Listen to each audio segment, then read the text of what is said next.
तुमचं माझ्या यूट्यूब चॅनलमध्ये। पहा, मी आज गावरान पद्धतीची आंबट चुका आणि शेपूची मिक्स भाजी कशी बनवायची याचा व्हिडिओ तुमच्यासोबत शेअर करणार आहे। मी घेतलेली आहे इथं आंबट चुक्याची भाजी, शेपूची भाजी।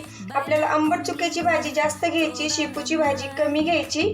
आणि शेपूची भाजी ना आपल्याला इथं बारीक चिरून घ्यायची। पाणी मी दोन्ही भाज्या स्वच्छ धुवून घेतलेल्या आहेत, निवडून घेतलेल्या आहेत। आणि आपल्याला त्यामध्ये तर तुरीची डाळ पण घेतलेली आहे टाकायला।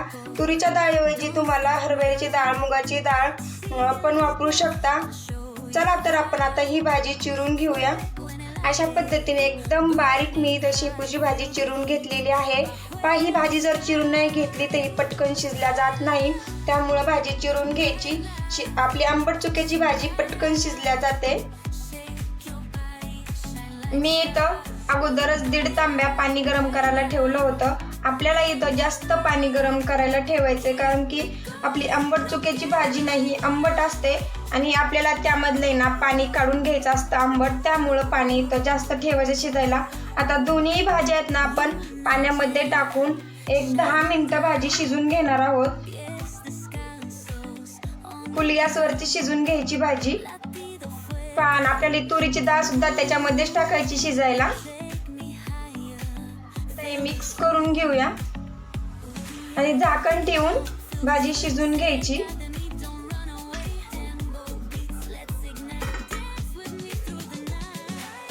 इथं डाळ पण शिजलेली आहे आणि भाजी सुद्धा शिजलेली आहे।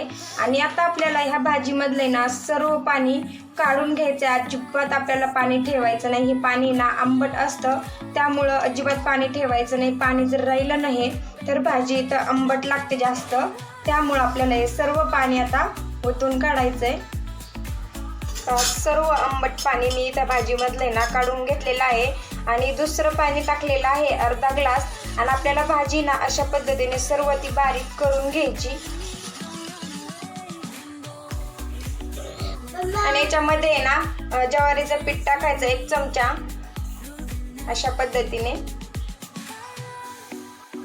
आणि व्यवस्थित मिक्स करून घ्यायचं। पीठ टाकले ना भाजी एकदम घट्ट होते। आपली भाजी एकीकड पाणी एकीकड असं होत नाही पीठ घातल्याने।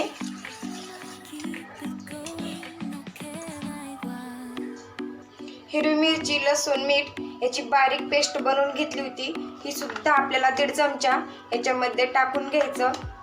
आपल्या आवडीनुसार तिखट कमी जास्त सुद्धा करू शकता।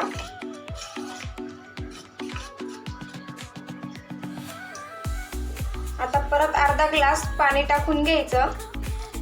पाणी टाकल्याच्या नंतर व्यवस्थित मिक्स करून घ्यायचं। आता आपल्याला याला द्यायची लसणाची फोडणी। मी इथे ठेवलेली आहे कढई गरम करायला। कढई आपल्याला गरम होऊन द्यायची आणि त्यामध्ये घालायचं 2 उबळ तेल।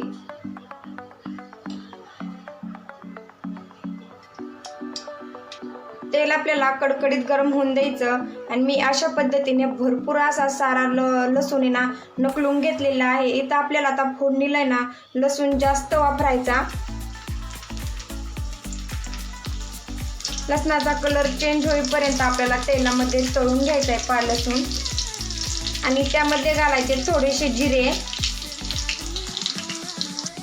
फोडणी देताना आहे ना भाजीला आपला गॅस फुल ठेवायचा। पहा, आपला इथं लसणाचा कलर सुद्धा चेंज झालेला आहे आणि आपण आता ही भाजी ना त्यामध्ये टाकून घेणार आहोत। अशा पद्धतीने फोडणी द्यायची। मस्त अशी फोडणी बसते वर का, अशा पद्धतीने फोडणी दिल्यावर भाजीला। आता घट पातळ परत आपल्या आवडीनुसार त्यामध्ये पाणी टाकून घ्यायचं। चवीपुरतं मीठ टाकून घ्यायचं। शेंगदाणे भाजून शेंगदाण्याचा कूट बनवून घेतलेला आहे। आपल्याला इथं जास्त बारीक नाही करायचं शेंगदाण्याचा कूट, आबडधोबडच करायचा, असा मोठाला ठेवायचा। आता व्यवस्थित शेंगदाण्याचा कूट घातल्याच्या नंतर मिक्स करून घेऊया। आणि आता आपल्याला मीडियम गॅसवरती ना भाजी एक 5 मिनिटं शिजून घ्यायची। पहा, इथं आपली आंबट चुका आणि शेपूची मस्त अशी पातळ भाजी इथं तयार झालेली आहे। पाहू शकता अशी घट्ट मोठ्ठ भाजी तयार झालेली आहे. कशी वाटली माझी इथं आंबट चुक्याची भाजी नक्की कमेंटमध्ये सांगा. आणि व्हिडिओ जरी आवडला असला तर व्हिडिओला लाईक एक नक्की करा. चॅनलवरती जर नवीन असाल तर चॅनलला सबस्क्राईब करायला विसरू नका. पुन्हा भेटू अशाच नवीन रेसिपी सोबत. तोपर्यंत धन्यवाद.